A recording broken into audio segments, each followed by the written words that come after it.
Hi, I'm Mark Bickley, and as we prepare for the vital clash with Brisbane, welcome to The Crows Show, brought to you by the new Hungry Jack's Roadhouse Jack's Fried Chicken. In today's show, a youngster switches roles and makes his mark, and the Crows help remember a football legend. A spate of injuries to defenders in recent weeks has given 3 players the opportunity to break into the AFL. In consecutive weeks, Luke Nankervis, Mark Keane and James Borlase have debuted for the Crows, and all have shown they're capable of matching it with the best forwards in the game.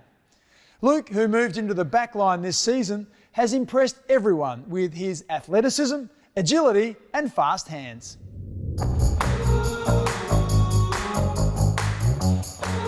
It's been crazy, been unreal, I guess, past 2 years, and since I was a little kid I've been dreaming of this moment, and to happen on the MCG and then into a showdown was absolutely unreal. So it's been so good, especially in that last quarter when Tex kicked a few more to seal it. It was just unreal experience, goosebumps.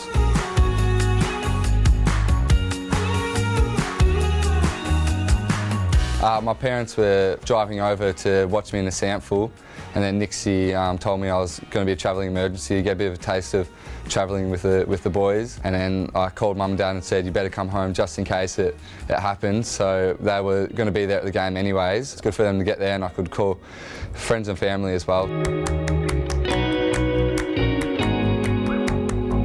Coming drafted as a half forward, played wing towards the end of the Sample finals and last year, and then come in and now I'm playing off half back. So yeah, I've had to really reinvent myself, and it's just helped me add another string to my bow. So yeah, hopefully it holds me in good stead. Yeah, living with Josh and Jake, it's been hard. Obviously I'm happy for them playing AFL, but I want to be there, and I guess that pushed me. I guess my time's come now, and hopefully I can stay in the squad and keep going. The performance of Luke and his fellow defenders is even more remarkable when you consider they represent the most inexperienced backline in the competition. Stay with us. After the break, we'll give you a taste of that winning feeling.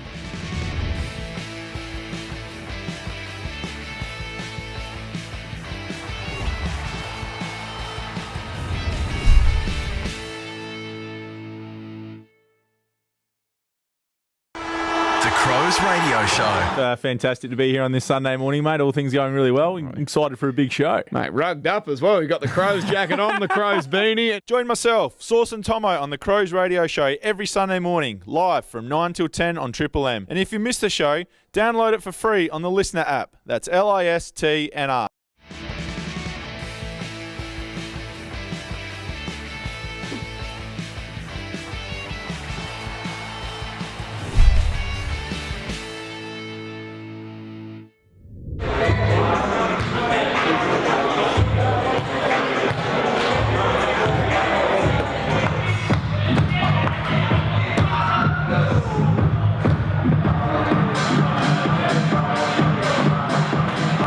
Saturday afternoon football coming to you from Adelaide. And he draw this one back, Saligo. Look at the crowd in the background. He does just that. Perfect finish, Saligo. 2 goals apiece for the term after the Crows led by 29 at the first break. Keys make that 3 goals to 2 for the term. Winds it back to a dangerous area. Fisted away again by Collins. Here comes Tex. Here comes Tex. There goes Tex. To really hurt the Gold Coast Suns. And he does it and enjoys it. HBA tonight then. Siren. The Crows were challenged, but they hold on and hold off the Crows. Get the job done over the Suns. A 10th win of the season for Adelaide, and they keep their finals hopes alive.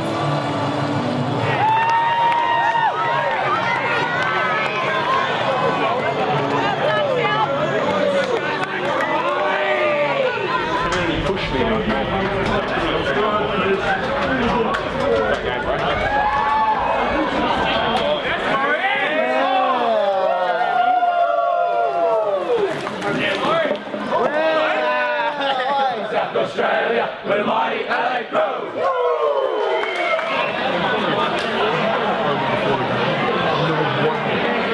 Two goals. I'm a bit sweaty, aren't I? Sorry. Oh, nah.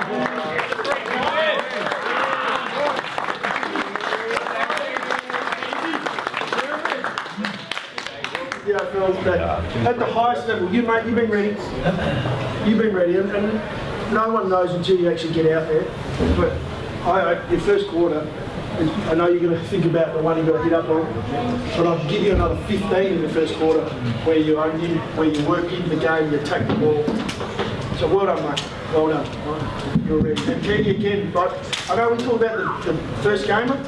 You're in your second game for us, right? And you played the same way. Backed up the performance in the first one. That you should be proud of. So that's us, right? That's us. Do you believe in it? Yep. Okay. We knocked one out the way. We've got 3 more. Brisbane starts right now. Okay. Our minds go straight to that. My favourite moment, and I'll have to go to Tex Walker again this week, is this amazing goal from the first quarter. For the Suns. Walker uses his strength, finds a bit of space, grabs it out of the ruck, bouncing ball by Tex. Oh, what a goal that is! As good as the goal was, what I really loved was the smile on Darcy Fogarty's face. He looks like a fan who had the best seat in the house to watch Tex do what Tex does. Look at the strength to knock over Witts and then force your way through the contest. In the ranks of Crows AFLW players, Courtney Cramey has few peers. A priority pick in the inaugural squad, Courtney is a dual premiership player and All-Australian. She retired 3 years ago, but as she explains to Ebony Marinoff, she's back at the club in a new role. So Courtney, you're back at the footy club in a full-time role as my development coach in the women's space. Tell us a little bit about your role and how you got into coaching. Yeah, so it's great to be back at the club, full-time in a development role, which is fantastic. It's a real passion of mine to see growth in girls and their football. So yeah, I'm enjoying my time here and also coaching the midfield this season as well. And you've been coaching the midfield for a couple of years. Can you tell us a little bit about going into the midfield, I guess, coaching, and then you've jumped into development space? You're across all 3 lines now. Yeah, it's really exciting to get to work a bit closer with some of the other girls on the list, to see their growth and development across the course of the pre-season, and particularly the off-season. They've put in a ton of work. Where have you been for your coaching? You coached at Glenunga, been across state teams, Morphy Roos. I think you took me to an under-18 premiership. God, you've done a lot. What's been your favourite along your journey in the coaching pathway while playing? So I started out at Morphettville Park, coaching you as a 14-year-old in the under-15 side. It was the first time we had juniors up and running almost 11 years ago now. Was lucky enough to coach the state under-18 girls and get a flag in there with yourself. Glenunga Footy Club in the senior men's there in the Div 1 competition, which was fantastic. And now found myself back at the Adelaide Footy Club and yeah, enjoying every part of it. If we take us back to Morphy Parks, they kind of call it the footy factory.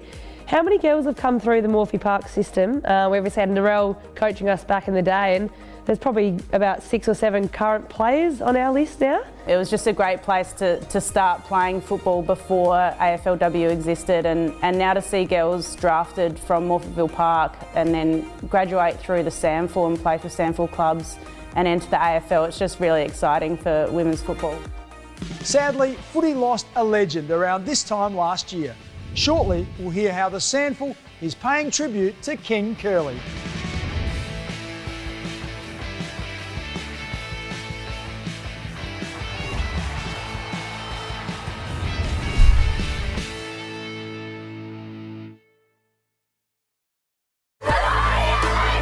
I love playing footy at the Crows. There's so many special times, special moments, but this one's my favourite. She's had 3, she looks back, runs away from McDonald, Meg won't catch her. Buy a membership and be part of the Crows family.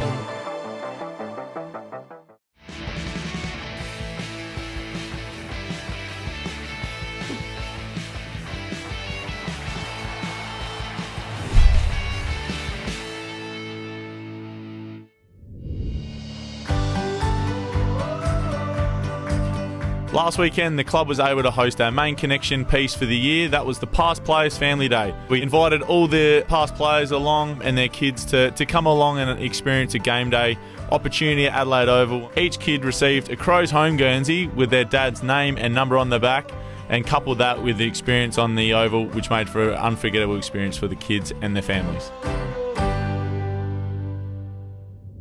We know that players can often spend 5 days a week at the club, so it's important that they also find time to relax and forget about footy. Each week this season, Jones Radiology has helped us get a clearer picture of what they get up to. G'day guys, Andy McPherson here. These are a few things that I like to do when I'm not playing footy. This first photo is just a photo of the beach. I love to spend a lot of my downtime on the beach, recovery, relaxing. This particular one's from Noosa, which is a great getaway spot that I like getting to. My second photo is a photo of all my mates at a mate's wedding recently. So I've been lucky enough to stay in South Australia, born and raised here. So spending time with family and friends is something that I have the luxury of doing week to week and something that really helps me relax outside of footy. The third and final photo is a photo of me sticking one close in golf. I've got the bug at the moment, so I've been playing plenty of golf with the boys. Find it's a really good way to tune out and get a bit more competitiveness in the day-to-day life. Thanks for watching, guys. That's how I like to spend my time outside of footy. Football owes so much to Neil Kerley, and tomorrow fans can celebrate his extraordinary legacy. A member of the Australian and South Australian Halls of Fame, Kerls died in a car accident last year near his River Murray home. The two clubs he was closely associated with, West Adelaide and Adelaide, will play in the Neil Kerley Memorial Match in Murray Bridge. He coached 5 SANFL clubs to a total of 4 premierships, 2 at West Adelaide. As the Crows' first football manager, he was instrumental in recruiting the club's inaugural squad for the 1991 season. Thanks to Bendigo Bank, Neil's contribution to the Crows will never be forgotten.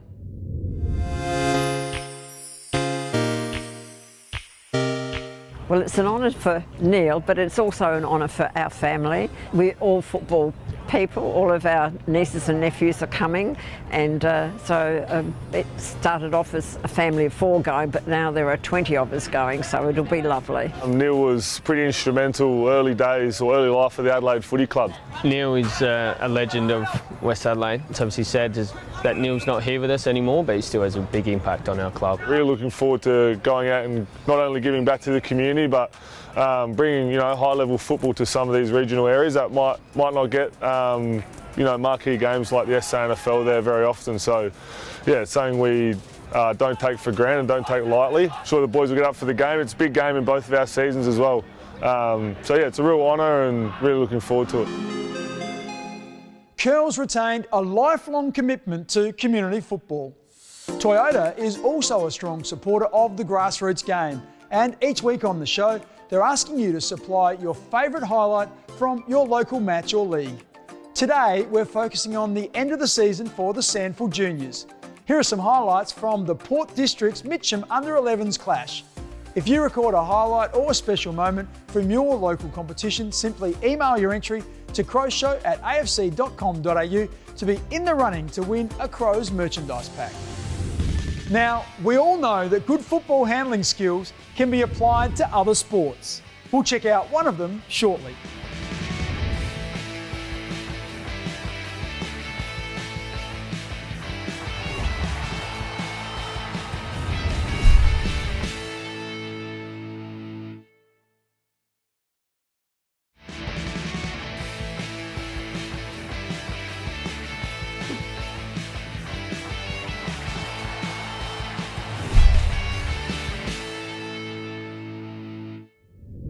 Some basketball. That'll be on the highlight reel, sure.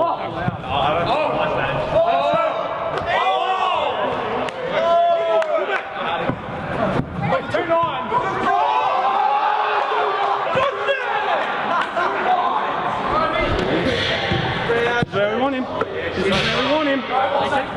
Oh, we're going there.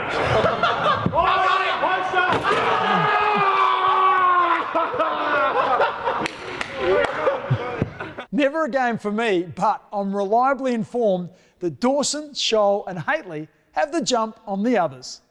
Now, everyone has their favourite Crows memory, and players certainly have theirs as well. Each week, Hungry Jacks gives Ben Keys the job of highlighting those special moments when he has a coffee catch-up with one of his mates at Jack's Cafe. Welcome back to the Jack's Cafe Corner with me, Keezy. I've got a great guest on today. We've got Josh Worrell, aka Flappers, FKA Woozle. How are you, Josh? Welcome to the show. Good, mate. Thanks for having me. Josh, I saw something interesting during the week. I saw Haileybury, your old school, win the APS comp. One thing I did notice when you first got to the club was a tattoo on your ankle. Can you reflect a little bit on your Haileybury days and how it ended up with you coming to the Crows? Yeah, I went to school for 3 years there, in year 10 to 12, and managed to win 3 flags with them. And we had a few boys that got drafted from there, like the likes of Luke Davies-Uniacke and both the King twins. So good little crew, and it was a lot of fun. Mate, fast forward to 2020 was pretty much, we both got to the club at the same time. We're in the same draft, me and you. Obviously a little bit different backgrounds, but can you reflect on that 2020 year? Because it did end up being obviously a tough year with COVID. How was that? Your first year in the AFL probably wasn't what anyone expected it would be. Yeah, it was definitely tough. It was, I think it took me a bit longer to get used to things. Not really being in the club for 2 hours or so a day and then having to get out. So it was hard to adapt, but no, it was good, and managed to make a few good connections. Yep. You've come a long way since then, mate. Played plenty of footy in the senior side now, going really well. Tell us, what's your favourite Crows moment to date? My favourite Crows moment is probably a recent one with Tex kicking his 10 goals, sorry. So it was an absolute cracker of a day. You were streaming forward there towards the end of the game, if I remember. I've seen some hard running forward, and you were down there asking for some handballs to kick a goal yourself. Yeah, I was trying to get my first goal, but obviously Tex was being selfish. Yeah, let's see if we can get it to him by the end of the year. I reckon you're a chance. Hopefully. Woz, thanks so much for coming on, mate. Great chat. Perfect. Thanks for having me. Adelaide needs a win today to square the ledger with the Lions in their head-to-head clashes. With the help of Flight Centre, let's check in on one of football's toughest challenges, Brisbane at the Gabba. Brisbane have been a top 4 team the last 4 or 5 years now. So, if you looked at us v Gold Coast last week, we're on that similar journey.